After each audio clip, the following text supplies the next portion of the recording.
Hello everyone, Zelloranth here, and for today's video on Umamusume, we're going to be taking a look at the upcoming Champions meeting that'll be taking place after we finish up Scorpio Cup, and that is Sagittarius Cup. And so one of the nice things about this one is it's going to be fairly similar to the previous Champions meetings, Libra Cup, in that it is another long racetrack where pretty much all of the Excel options are going to be the same, but you're going to have even more options going into it. And that is because Sagittarius is the Arima Keenan, which is the shortest of the long races at 2,500 meters. It's only 100 meters longer than Taurus Cup, but there's no mystifying murmurs that can be activated, so you can almost view it as having less harsh of a stamina requirement. If you can hit the recommendations, you should be fairly solid in surviving without having to worry too much about debuffers. Now, there are some stamina debuffs that can be an option, so you don't want to be teetering on barely enough, but it is not going to be as bad as dealing with a medium and riding low on stamina on those. So it's going to be clockwise, firm, and then we now have our first winter, which is one of the harder of the speed greens, being that the Yukino card, whether it's the free guts or the wit card, you can get that. When it comes to the race ones, it's going to be the February Stakes, which is a dirt race, so a little bit more tricky of a green to get. But that'll be the one for speed there, and then also Sunny. Now, when we actually take a look at the Arima Keenan or Sagittarius Cup here, we'll kind of compare it to Libra so you can kind of see the main differences here. And the biggest part is going to come down to where we are going to start the late race. So, of course, going to be starting on a straight again, so straightaway spurt. Going to be still really strong, as well as encroaching shadow. So you're going to probably see a lot of gold ships again and Rita Taishins. But the corner is much closer to the late race start than it was on Libra Cup, and even closer than like Gemini Cup, where it was super far away.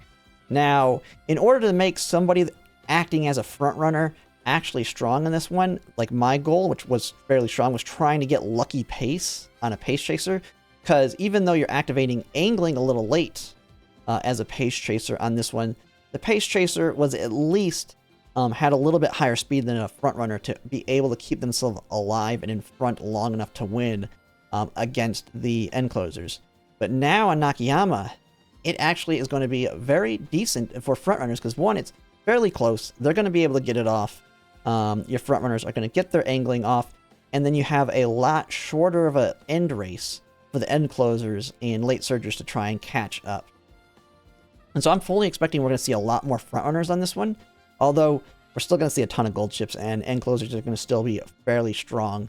But also, the corner being so close, it also opens up the options for Let's Pump Some Iron for Major Orion, as well as Dobers now that is going to be available. Now, I will say, with all of your acceleration options, especially on end closers, there is going to be some diminishing returns in terms of how much those are going to give you. You can only use so much acceleration, and so you don't want to have all of your skills only be accelerations. And so if you're going to go with Major Orion or Dober's ult, I would say probably only take one of them because they're going to eat up a lot of skill points, and you still want a fairly strong mid-race. If you don't have a strong mid-race as an end closer, you're not even going to be able to activate Dober Orion's ult because you're not going to be in 6th or 5th place to activate it. You're going to be in the back. Which is kind of what my Narita Taishin always kind of does. She's usually in the back and then just takes off and passes everybody with a lot stronger acceleration with Encroaching Shadow, and then her ult and Inside Scoop to then pass everybody with speed, which won't be as strong here as it was on Kyoto because it's shorter. Shorter meaning all of your skills last a little bit less time, which includes Gold Chip's ult. It's still fairly long.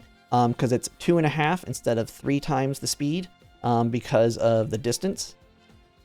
But so it's going to be fairly more even. So pace chasers, front runners, even late surgers might be a potential here because of the Dober and Ryan ult. Because your late surgers can gamble a little bit trying to get that, and they should hopefully be able to maintain themselves in front of the end closers to have a higher shot at it. It's really going to depend. We'll have to kind of see what we're seeing the makeup be for a lot of people in terms of what's going to be strong or not. I have a feeling it's going to be mostly front runners and end closers though, because they have the most consistent ult. Front runner, you're in first place, you get angling off. End closer, you get straightaway spurt, encroaching shadow regardless. So that's kind of the big difference there. Now, I will say it's the third corner, not the fourth. So Maria Zensky's or any of those last corner or later accelerations are not going to apply here. It's only those that are late race corners, like angling and pump some iron and all that. And so another nice thing that someone had made note of compared to this one is the starting of the race. It started on a straight here. And so if you took Breath of Fresh Air as one of your heals, you could activate it here, which was way too early. And you had like multiple places. You could activate it here, here, here, or at the very end. So there was 2 places that it would activate badly. Now, I still wouldn't take it, but Nakayama does not start on a straight. It starts on neither, which means nothing can activate here that requires straight or corner. And so you only have this. You have here, here. So you have a 2/3 chance that it's going to activate in a good place. Because it can still activate late, the very end of the race, which is a bad time to activate. But if you want to gamble on one of your heals, well, I guess you can, because it's 2/3 chance that it's going to activate correctly. Or at a good time. Yeah, they have that. And then when it comes to the uphills, of course, you still have your uphills to take advantage of, like Gold Ship's heal. Where's hers? Yeah. And then, no, hers wants the downhill right here. So you still have the ability to take advantage of the heals for both the uphill, I think, which is the Moxie / Restless, Go Home Specialist off Gold Ship on the downhill. Those are still going to activate in good places. So overall, all of your options there are still available. One other thing that is going to be unique to this one that we didn't have in the other ones when it comes to accelerations is going to be Christmas Oguri Cap. And so this is the main track. This should be the track that's your deciding factor on whether you actually want to pull for Christmas Oguri Cap now, or use the anniversary ticket to get her, or you just skip her completely. I know some people are like, I'm just going to skip her completely. But if you are willing to buy the anniversary selector, Christmas Oguri Cap is a good option for that if you're willing to skip her, because this is pretty much the main track that she's going to be good for until the anniversary. And that is because she can activate her ult here. Now you say, well, that's a little late. Well, if you build her as an end closer, she activates straightaway spurt into another big acceleration. And if you remember, hers is a heal, an acceleration, and a speed increase. So she's going to have a new higher speed to accelerate to. So she's going to take complete advantage of her ult here. And she also has innate experience built in, which means that she can continue to maintain that higher speed when she triggers innate experience in the second portion of this. And she's just going to be super fast the entire way through. And so that's kind of your end closer plan. Now, end closer will be the trickiest one to build. She needs the end closer sparks, as well as then getting another heal that you can use. You have access to corner recovery. I wouldn't gamble with straightaway spurt. We have corner recovery, and then the other one being the forget the name. It's the white version of Gold Ship's Go Home Specialist. Let me actually find it here so people can know. Now, when you look at the borrows, the main Umas that actually have it are Gold Ship, so it's very hard to find. Let's see here. It is After School Stroll.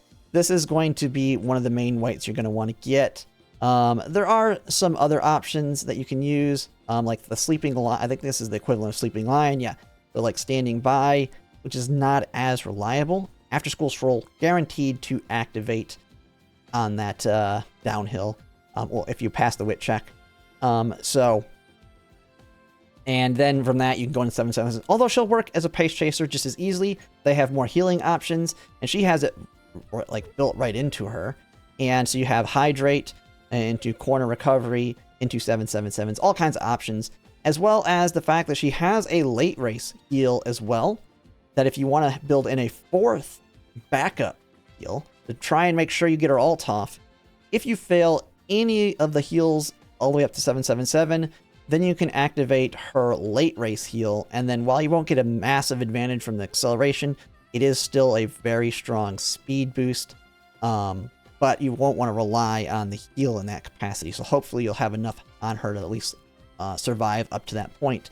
So she can be very, very strong there, and she's kind of a unique one we haven't seen on the others in terms of being strong here.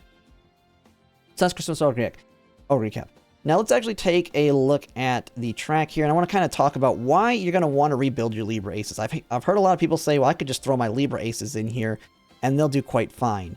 And yes, and for some people, like me, right now, I'm actually struggling to build an Ace stronger for Sagittarius than what I have in Libra, but that's because I had a crazy strong Uma for Libra. And the biggest difference is that because you don't need as much stamina, you want to build more wit into them. And so effectively what I've found is you want to be able to shift 200-ish stamina into your wit. So if your target wit was 400, your target wit should now be like that 700. And then your stamina, rather than being 1100 in a heal, being 900 in a heal. And that is because, and then you're still going to want to get higher powers. Hopefully you can get some higher power as well. There's a lot of uphills. You want the power to kind of keep yourself at a higher speed, a nice downhill to take advantage of that wit, and then a last second uphill here. And so if you throw in your Libra Aces, you're just in general going to have a lower wit, which means you're going to have less activation of skills, and you're not going to take as strong of advantage of this downhill, which for your end closers could mean the difference between getting Major Orion's or Dober's ult off, because the end closers that do have the higher wit will most likely be in front of you. So that's the keynote. That's the main thing you're looking to kind of change there. If you're wanting to use the same aces as Libra, you want a little bit more wit, less stamina, and that might just mean shifting your deck. For me, I've basically incorporated wit cards. I went heavier on the stamina sparks, I think in one case, and then I've tried it heavier on the power sparks. It'll just depend on what your sparks are and your cards. But trying to maybe, if you used like three stamina cards, like I did on Narita Taishin for Libra Cup, I had 3 stamina cards plus Rico. I went heavy stamina for her. I've tried to reduce that to only needing 2 stamina cards, and then now actually using my Fine Motion, or if you need to, you'll probably borrow it. And now a lot of people also probably have MLB Kitasun Black. You didn't have access to her if you had to pull in the rerun for Libra. You can now have access to that, so I think a lot of people can just build stronger ones in general just because of that. So Sagittarius is going to be a quite fun one. A lot more options for long. I think a lot more work. So if you like your front runners, they're going to work just fine here. Just know you're going to have the same thing that we've had with like Leo Cup and all that. I don't expect to see many runaways here, but runaways can survive here. I just don't think they will be able to maintain the lead all the way through. They can pretty much stop front runners as a blocker, but I don't think she's going to be able to win. I'm going to try and build one to see if I can get one that can win. But I think unless you have like crazy high stats, she's not going to be that strong here. And so you may want to go with double front runner, just like we've done with other races, so they can fight each other and push themselves up. And they have a good shot at winning here because they will get angling and scheming off early enough to be able to pull it off, with Seiyun Sky probably being the strongest since she has that 0.4 acceleration versus 0.2 on hers. And then, yeah, everything else can work because we have Let's Pump Some Iron and that available. I feel like your Pace Chasers may be your weaker ones here because I feel like we might see more front runners, meaning getting Lucky Pace or trying to rely on getting Lucky Pace like I did with my McQueen is much less likely. But we'll have to see. I haven't really done too many practice rooms to see what people are building at this point. But yeah, that's pretty much it for now. I'll be having videos going out as I try and make my builds to kind of showcase ace builds. Now, mine are like super whaley decks, so just know that it's going to be very hard to build ones as strong as mine, but you might be able to get close to it. And they'll do very, very well. I had a very high win rate with mine. If you can get even close to it, you should be able to pull that off as well. But that'll be it for now. And if you like my content, if you can like, comment, subscribe, it really helps. And thanks for watching.